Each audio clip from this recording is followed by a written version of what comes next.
Aukštaitijos širdyje, Palūšėje, įsikūręs unikalus istorinių augalų sodas biblioteka.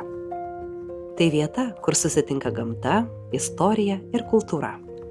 Šis sodas sukurtas priminti, kokią svarbią vietą augalai užėmė Lietuvos kaime, miestuose ir dvaruose. Čia puoselėjami šimtmečių tradicijas menantys augalai, nuo paprasto kaimo darželio gėlių iki ištaigingų tvarų rožių. Augalų grupės eksponuojamos 3 atskiruose želdynuose. Paryškinama augalų įvairovė bei jų komponavimo ypatumai. Kaimo augalų bibliotekoje žydi liaudies dainose ir tradicijose minimi augalai. Miesto augalų bibliotekoje augalai atranda naują gyvenimą šiuolaikinėje aplinkoje.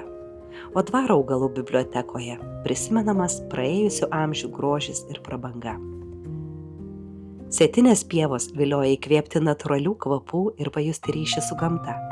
Leidžia kurtis vabzdžių, augalų, gyvūnų bei mikroorganizmų bendrijoms. Tai gyva enciklopedija, kur kiekvienas augalas saugo istoriją ir kviečia ją atrasti. Istorinio augalų sodas biblioteka – tai gyva Lietuvos atmintis, sujungianti praeitį ir dabartį. Atraskite, įkvėpkite, pajauskite.